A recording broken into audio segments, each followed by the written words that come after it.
Hasta ahora el gobierno del presidente Javier Milei ha mostrado poco y lo que ha mostrado es malo. Las estadísticas lo muestran. Este experimento liberal extremo sobre seres vivos, como nosotros lo llamamos desde el primer día aquí en GPS, también lo contamos. Ha encendido una máquina de fabricar pobres, ha encendido una máquina de despedir gente. No ha logrado ninguna ley importante que se sancione en el Congreso y todavía ahí anda dando vueltas la famosa ley Bases, cada vez más achicada en el Senado, y se postergó el Pacto de Mayo. O sea que hasta ahora el presidente, más allá de los insultos y los conflictos, después les vamos a hablar del conflicto absolutamente absurdo que ha emprendido con España, no ha mostrado demasiado. Sin embargo, hay que decir que la falta de coraje político del peronismo respecto del manejo de los planes sociales y de la plata de los comedores le dio un triunfo inesperado, un triunfo político inesperado e importante al gobierno. ¿Por qué les digo esto? Porque la causa que se abrió, con datos bastante amañados, pero la denuncia que mandó la ministra de Capital Humano, Sandra Petovelo, sobre la existencia de comedores fantasmas, claro, después se fue comprobando, cuando entra la Justicia Federal, que no era solamente una denuncia de una ministra, una denuncia inventada, no era una denuncia de redes, sino que tenía algún grado de sustento, y avanzaron los allanamientos. Y esta semana se conocieron los allanamientos y la vergüenza de otra vez los dirigentes piqueteros con miles de dólares. Ya en algún momento, en una dirigente, la tesorera de la corriente clasista y combativa, le habían encontrado $35.000 en la casa y balbucearon explicaciones y dijeron que no, que era una excepción, los ahorros de toda la vida. Pero esta vez en los allanamientos aparecieron, en un caso, $16.000 en un allanamiento del Partido Obrero y en otro caso del FOL, un frente no muy conocido, aparecieron como $40.000. Y entonces uno dice, che, ¿y de dónde sacan esa plata? Porque quien tiene dólares hoy por hoy, cuando las transferencias son bancarizadas, es guita negra, viejo. Es guita que negrearon, la sacaron del circuito y la utilizaron para negrear. Esto le ha dado un triunfo político inesperado al gobierno. ¿Por qué? Porque genera un descrédito sobre todo lo que fueron estos 20 años de intentar con políticas sociales frenar el descontento, la desesperación de la gente. Algo andaba mal y nosotros aquí en GPS y en América Noticias muchas veces contamos que algo andaba mal con los movimientos sociales, porque cada vez que iba un móvil y le preguntaba a cualquiera, ¿por qué estás acá? Aparecía alguien que decía, no, el compañero no puede hablar, habla con el referente.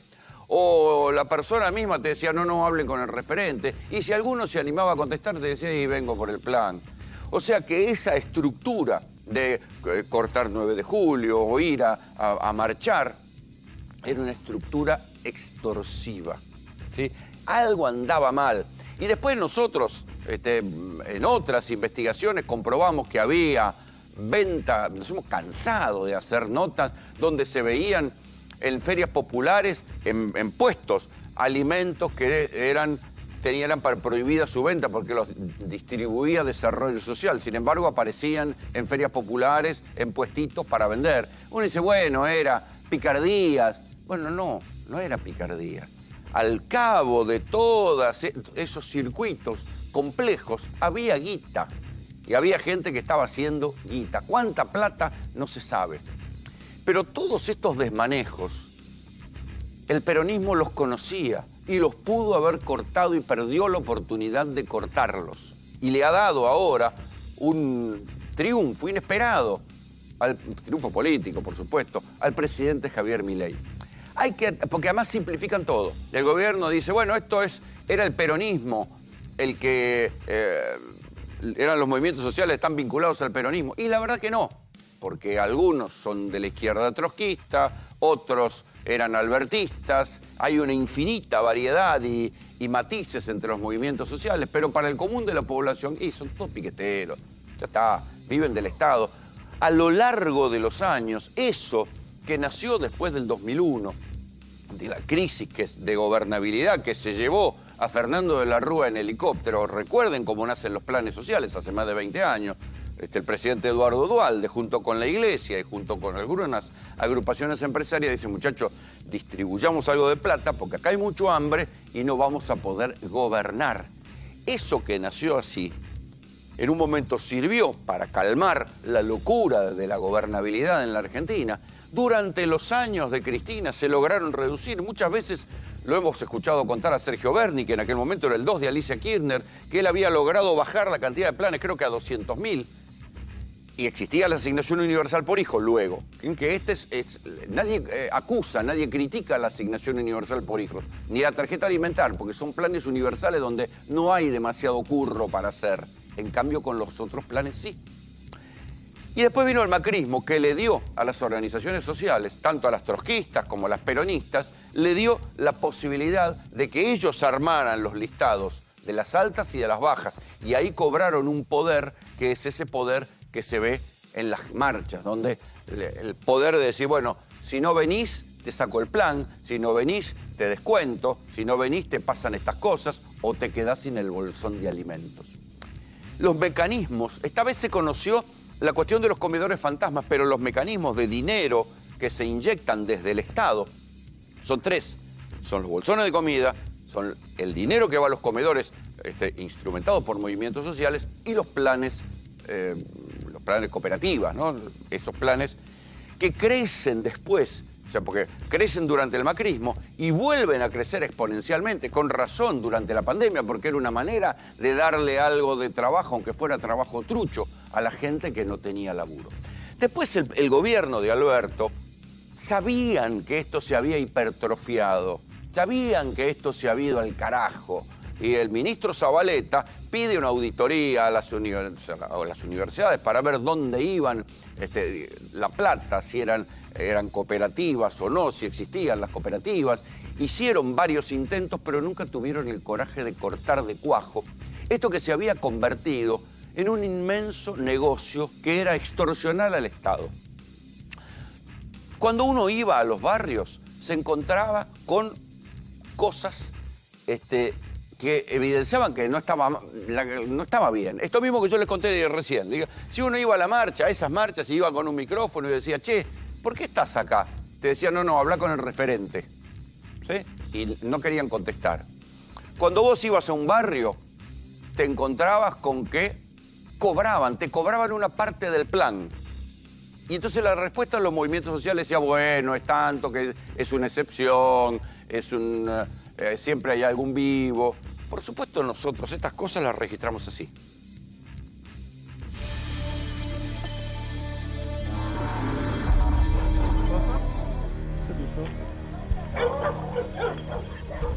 ¿Por qué no anotan el plan? Sí, estaba trabajando y me quedé sin laburo.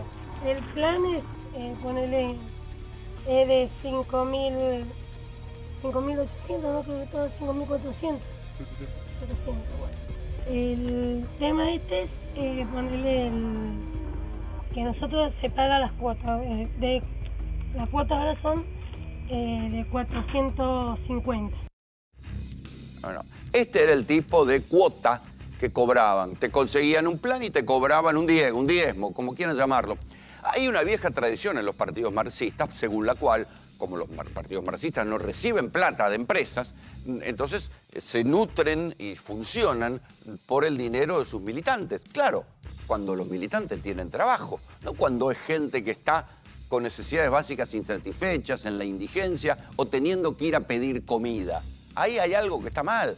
Gabriel Solano, dirigente del MST, en su momento dijo, sí, nosotros le cobramos el 2% a la gente, pero es un aporte solidario. Y ahí uno decía, che, hermano, es gente que está con necesidades básicas insatisfechas, no le podés cobrar el 2% como si fuera un militante estudiantil de clase media o alguien que tiene trabajo y colabora para el partido, o como los diputados colaboran para el partido. Hay una diferencia entre una cosa y otra. Sin embargo, así funcionaba. Y ahora, fíjense que nadie quiere dar la cara, todos están muy incómodos porque no saben hasta dónde va a llegar la investigación, porque allanaron lugares del Partido Obrero donde encontraron plata negra y encontraron una cantidad de cosas que son difíciles de explicar. ¿Para qué necesitas dólares? Si sos una organización obrera de resistencia contra la máquina de fabricar pobre de Milei. ¿Para qué necesita los dólares? ¿Para qué negreaste plata para comprar dólares? Si no se pueden comprar dólares en blanco, va, sí, el dólar MEPA, lo sumo, pero ¿para qué? ¿Para qué necesitas los dólares? Ellos, que tanto tiempo se diferenciaron de la burocracia sindical enriquecida, los gordos que andaban en los autos, terminan haciendo mecanismos parecidos. Yo mismo he visto a dirigentes de movimientos sociales que habría que llevarlos presos por portación de camioneta. ¿Sí? O si no, acuérdense, porque nosotros estamos hablando de los que vemos acá, que los que cortan la 9 de julio, pero acuérdense del clan Sena, ¿sí? De los piqueteros del Chaco, los que terminan matando, mamá, papá y el nene terminan matando a Cecilia Stercisovsky. Y nunca apareció el cadáver. Ahora consiguieron una especie de esas cosas que hace la justicia idiota en este país, que soltaron a papá y mamá y lo dejaron solamente al pibe preso, como si hubiera podido hacer desaparecer el cadáver solo. Si el cadáver de Cecilia nunca apareció. Pero cuando salta la desaparición de Cecilia, ¿qué es lo que sucede? Se conoce la vida del clan Sena. ¿Y quiénes eran los del clan Sena? Que tenían un manejo similar al de Milagro Sala en Jujuy, pero con una particularidad. Estaban como acordados con el gobernador Capitanich. ¿Sí? ¿Cómo era este acuerdo? Porque digo, también Sena iba en una colectora de las PASO, de la elección de Capitanich.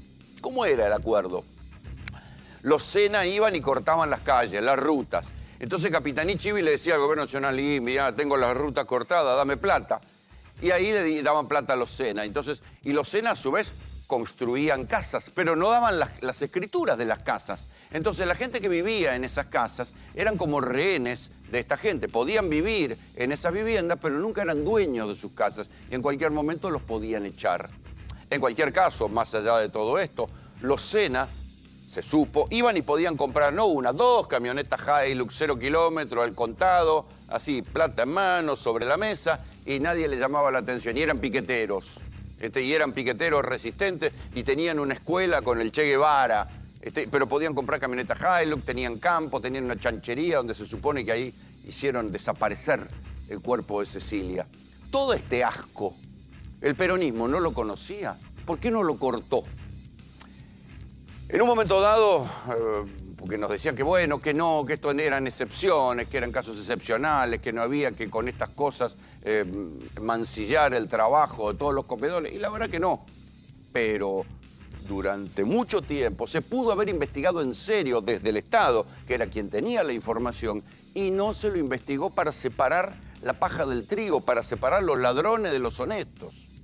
Vean este caso, también lo contamos nosotros en Ezeiza. Tiene que ver con esta época, con los comedores, cómo mandaban comida a un comedor y el comedor que hacía, te vendía la mercadería.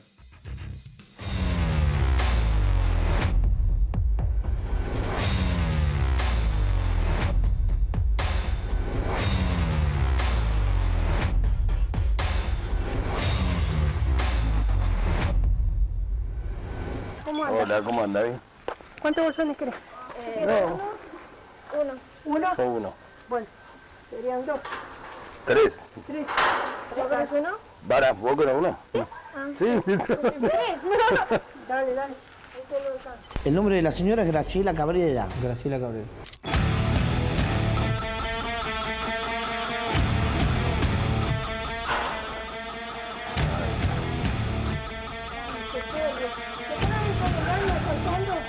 Y que no salga más.